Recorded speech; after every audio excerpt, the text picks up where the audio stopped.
જય શ્રી કૃષ્ણ. રાધે રાધે. મારી યુટ્યુબ ચેનલમાં તમારું હાર્દિક સ્વાગત છે. મિત્રો, 5000 વર્ષ પહેલાં ભગવાન શ્રી કૃષ્ણએ શ્રીમદ ભગવદ્ ગીતાનું એવું અદ્ભુત જ્ઞાન આપ્યું હતું જે ઊંડા રહસ્યોથી ભરેલું છે, જે આપણને આજે પણ જીવનની દરેક મુશ્કેલીમાંથી બહાર લાવી શકે છે, દરેક સફળતા અપાવી શકે છે. શ્રી કૃષ્ણ જેવો કોઈ મિત્ર નથી, શ્રી કૃષ્ણ જેવો કોઈ પ્રેમી નથી. શ્રી કૃષ્ણનું પાત્ર એટલું દિવ્ય અને અદ્ભુત છે જેના વિશે લોકો આજે પણ વિચારીને દંગ રહી જાય છે. આજે આપણે તે જ શ્રી કૃષ્ણના જીવન અને જ્ઞાનમાંથી 11 વસ્તુઓ શીખીશું જે આપણા જીવનને સંપૂર્ણપણે બદલી શકે છે. તેથી આ બાબતોને સમજવા માટે તમારે તેને અંત સુધી સાંભળવી જ જોઈએ.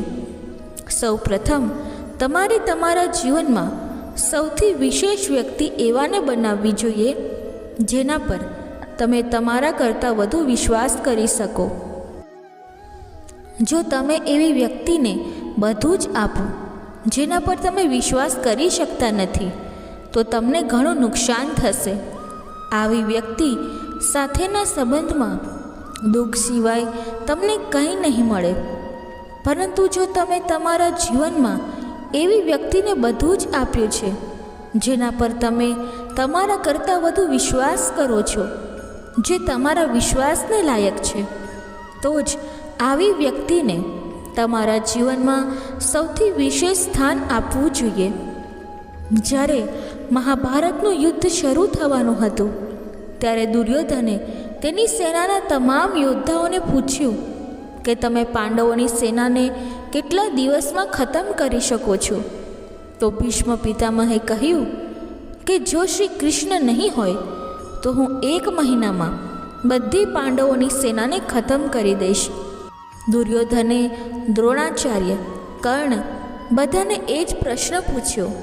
બધાએ પોતાનો સમય જણાવ્યો અને પાંડવોની સેનામાં પણ એક જ વાત ચાલી રહી હતી કે તમે કેટલા દિવસમાં કૌરવોની સેના સમાપ્ત કરી શકો છો. જેમાં ભીષ્મ, દ્રોણાચાર્ય અને કર્ણ જેવા યોદ્ધાઓ બેઠા છે.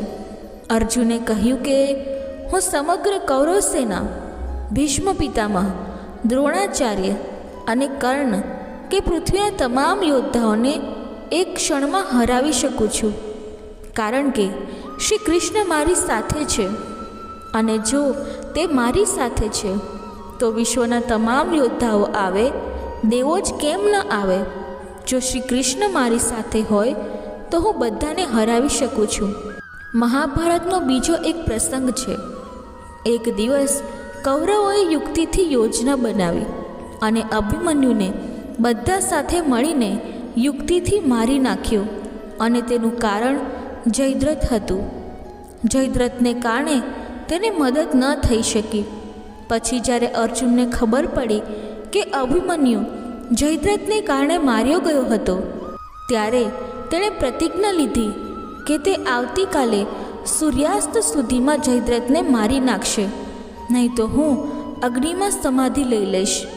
અને બીજા દિવસે કૌરવોએ એવી યોજના કરી કે જયદ્રથને અસંખ્ય સૈનિકોની પાછળ ઊભા કરી દીધા. પછી શ્રી કૃષ્ણએ અર્જુનને પૂછ્યું, તમે જે વચન આપ્યું છે તે કેવી રીતે પૂરું થશે? કારણ કે આજે કૌરવોએ સૈન્યના છેડે જયદ્રથને ઊભો રાખ્યો છે અને આજે સાંજ સુધીમાં તમારે તેના સુધી પહોંચવા માટે તમામ યોદ્ધાઓ સાથે લડવું પડશે. તમે તમારા વચનને કેવી રીતે પૂરું કરી શકશો? તો અર્જુન ભગવાનના ચરણોમાં પડી ગયો અને કહ્યું, મેં આ વચન મારા ભાઈઓના બળ પર નથી આપ્યું, ભીમના બળ પર નથી કર્યું. મેં જે વચન આપ્યું છે તે મારા શસ્ત્રોના બળ પર નહીં, મારી શક્તિના બળ પર નહીં, પરંતુ મેં જે વચન આપ્યું છે તે તમારી શક્તિના બળ પર આપ્યું છે. મને ખાતરી છે કે દુનિયાનું કોઈ વચન નથી જેને તમે સાચવી શકતા નથી. જો તમે મારી સાથે છો તો આખા બ્રહ્માંડની સેના સામે કેમ ન ઊભી હોય? તમે ચોક્કસપણે મારું વચન પૂરું કરશો. અને તે વચન શ્રી કૃષ્ણ દ્વારા પૂર્ણ પણ કરવામાં આવ્યું હતું. આપણે વિશ્વાસ તો ઘણો કરીએ છીએ, પરંતુ લોકો તેને લાયક હોતા નથી. તેથી આપણે આપણા જીવનમાં આ પાઠ અપનાવવો જોઈએ કે આપણે જેના પર પણ વિશ્વાસ કરીએ તે વિશ્વાસને લાયક હોવો જોઈએ. બીજી વસ્તુ જે આપણે કૃષ્ણ પાસેથી શીખવી જોઈએ તે છે મિત્રતા. ભગવાન શ્રી કૃષ્ણ ગામમાં રહેવા હોવા છતાં તેમનો ઉછેર એક સમૃદ્ધ પરિવારમાં થયો હતો, પરંતુ જેઓ તેમના મિત્રો હતા તેઓ ખૂબ જ ગરીબ હતા. તેઓ તેમના મિત્રોને કહેતા કે તમે તમારા પગ પર ચંપલ કેમ નથી પહેરતા? ત્યારે તેઓએ કહ્યું, હે કૃષ્ણ, અમારા પર ચપ્પલ છે જ નહીં તો અમે પહેરીએ શું? તો કૃષ્ણએ પણ તે જ દિવસથી ચંપલ પહેરવાનું બંધ કરી દીધું. જે જીવન મારા મિત્રો જીવે છે, હું તે જ જીવન હું પણ જીવીશ. જો એવી કોઈ વસ્તુ હોય જે મારા મિત્રો લઈ શકતા નથી, ખાઈ શકતા નથી, તે હું ખાઈશ નહીં, જે હું લઈશ નહીં. ભગવાન કૃષ્ણનો એક મિત્ર હતો જેનું નામ સુદામા હતું. તે એક અયાચક બ્રાહ્મણ હતો, એટલે કે તેણે ક્યારેય કોઈની પાસેથી ભિક્ષા માંગી નહીં અને તેના કારણે તેને દાન પણ મળ્યું નહીં. એક દિવસ તેની પત્નીએ કહ્યું, શ્રી કૃષ્ણ તમારા મિત્ર છે, સખા છે, દ્વારિકાના રાજા છે, તેની સોનાની નગરી છે. તમે શા માટે તેની પાસે નથી જતા અને તેની પાસે મદદ કેમ નથી માંગતા? સુદામાએ કહ્યું, હું મારા મિત્રને કેવી રીતે કહી શકું? હું ક્યારેય કોઈની પાસે કંઈ માંગતો નથી. તો તેની પત્નીએ કહ્યું, તમારા માટે ન માંગો, તમારા બાળકો માટે માંગો. જ્યારે સુદામા દ્વારકા ગયા ત્યારે તેઓ ઘણા દિવસો સુધી ત્યાં રહ્યા, પરંતુ આટલા દિવસો રહ્યા પછી પણ તેઓ શ્રી કૃષ્ણ પાસેથી પોતાના માટે કંઈ માંગી શક્યા નહીં. પણ કૃષ્ણ તેમની આખી પરિસ્થિતિ સમજી ગયા.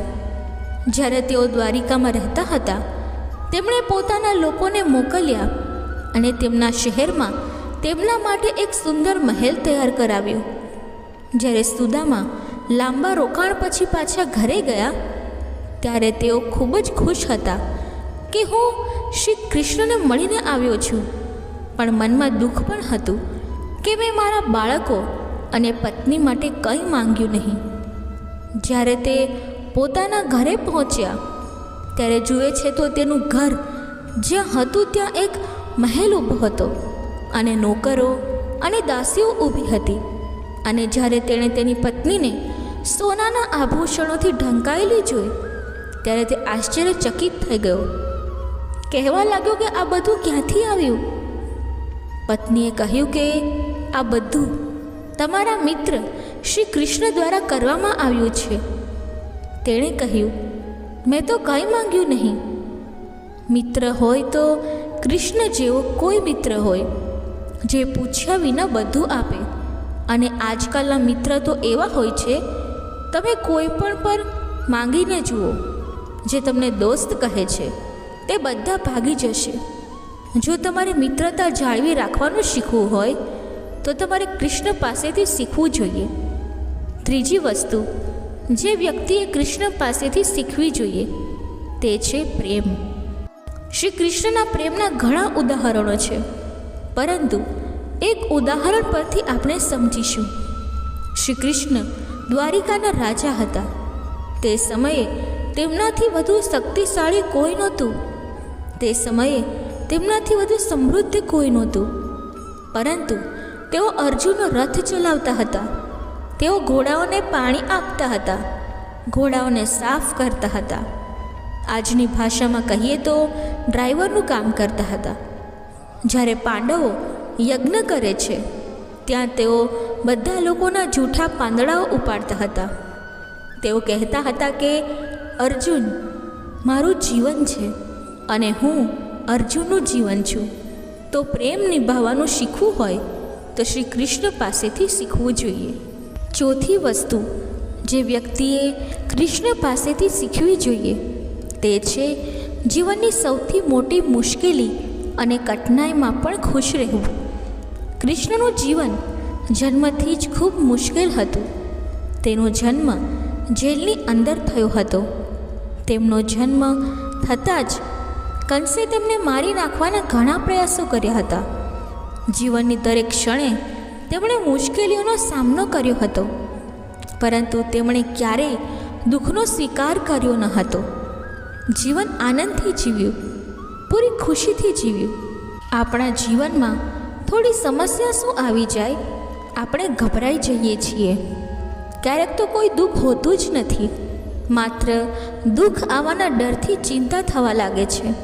તેના કારણે આપણે અસ્વસ્થ થઈ જઈએ છીએ. તમે જીવનને નિયંત્રિત કરી શકતા નથી, તમે સંજોગોને નિયંત્રિત કરી શકતા નથી, પરંતુ સંજોગો ગમે તે હોય, ખુશ અથવા નાખુશ રહેવું એ તમારી પસંદગી છે. વાસ્તવમાં દુઃખ અને સુખ બાહ્ય વસ્તુઓ નથી, બધું તમારી અંદર છે.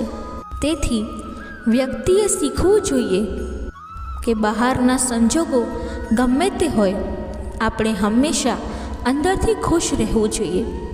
શ્રી કૃષ્ણના ચરિત્રમાંથી શીખવાની પાંચમી બાબત એ છે કે જેવા છે તેની સાથે તેવી રીતે જ ચાલવું. શ્રી કૃષ્ણ પણ જાણતા હતા કે દ્રોણાચાર્ય, ભીષ્મ આ લોકો ન્યાયી લોકો છે, પણ તેઓ અધાર્મિકતા માટે ઊભા છે. તેથી જો તેઓ અધાર્મિકતા માટે ઊભા છે તો તેઓ પણ અધાર્મિક બની ગયા અને અધાર્મિકનો નાશ થવો જ જોઈએ. પણ તેઓએ કાવતરું કર્યું, છેતરપિંડી પણ કરી. તેથી તેમને પણ શ્રી કૃષ્ણ દ્વારા છેતરવામાં આવ્યા.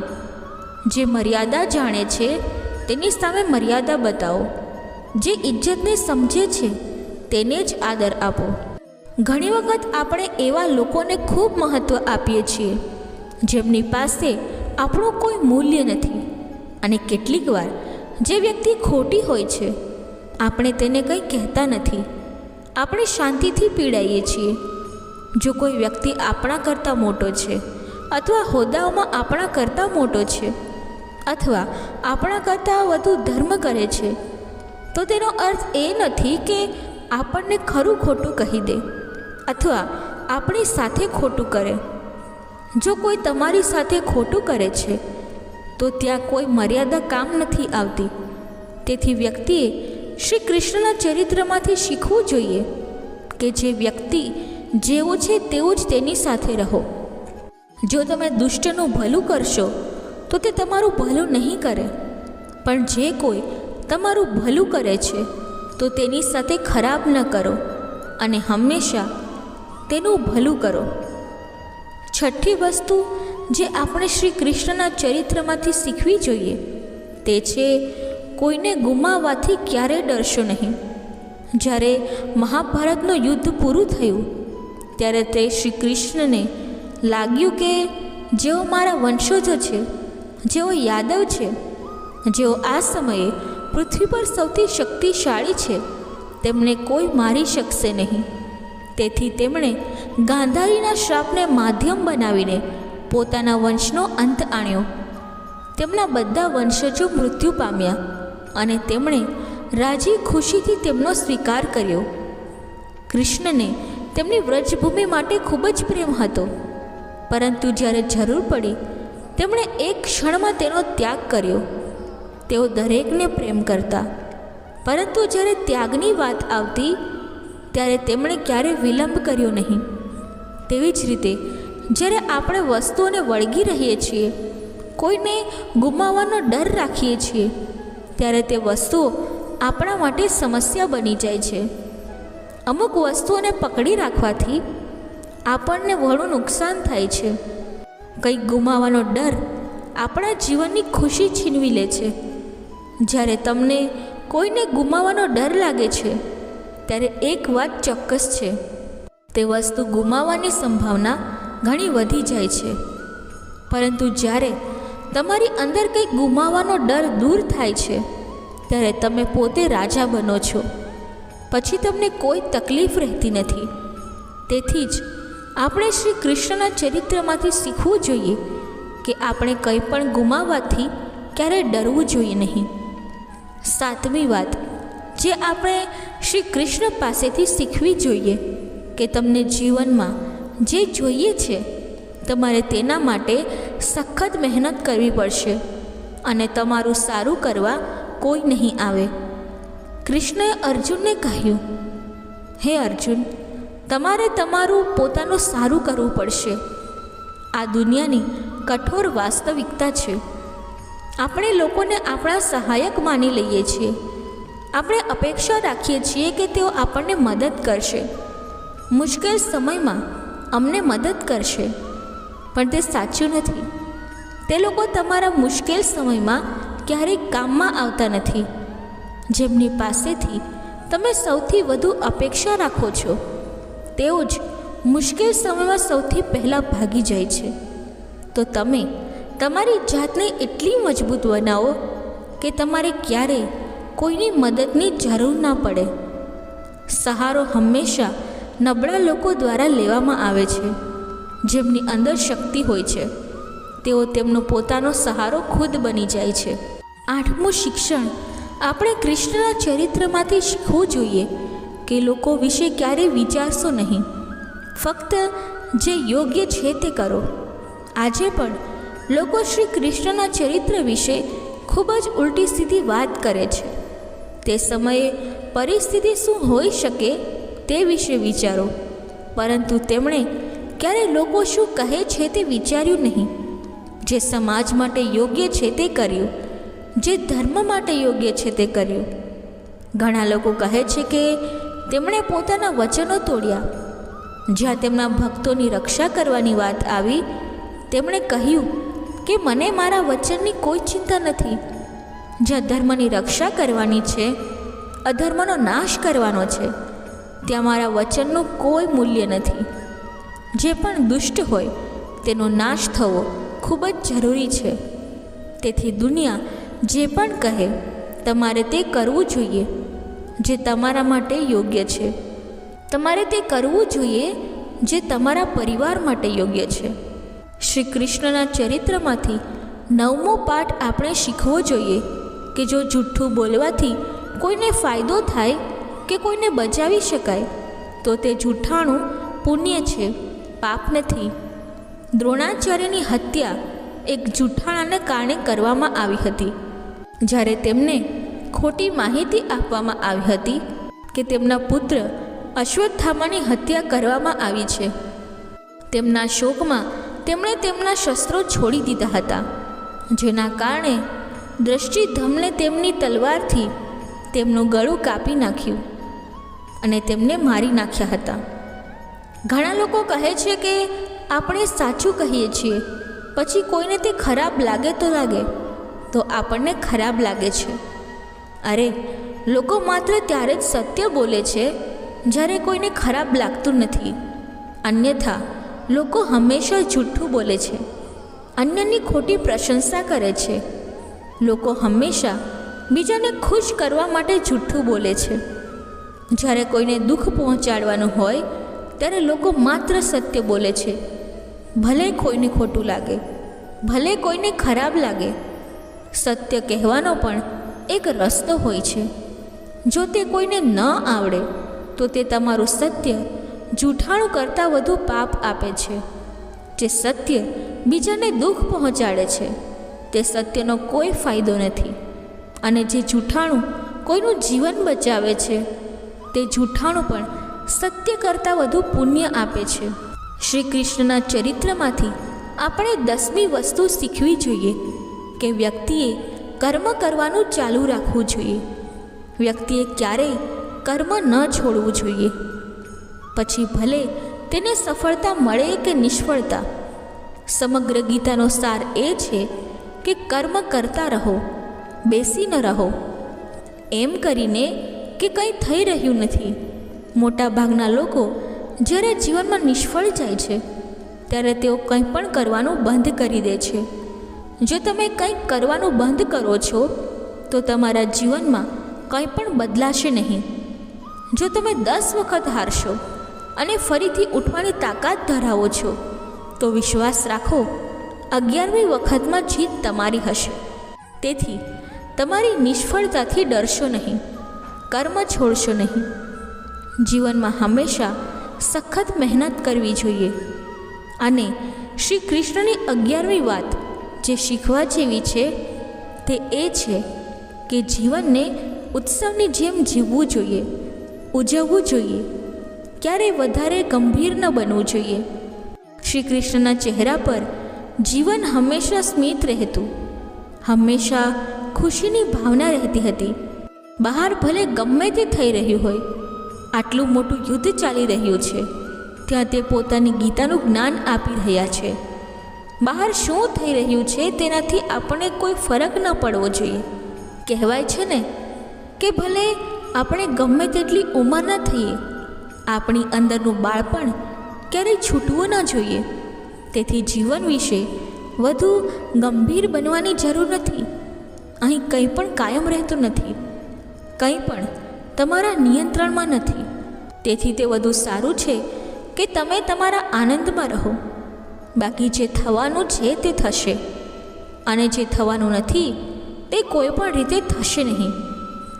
જે પણ શ્રી કૃષ્ણના ચરિત્રના આ 11 શિક્ષાઓને શ્રદ્ધા રાખીને તેના જીવનમાં ઉતારે છે તે જીવનમાં દરેક સફળતાને પ્રાપ્ત કરશે, મનની શાંતિ અને જીવનનો આનંદ પ્રાપ્ત કરશે.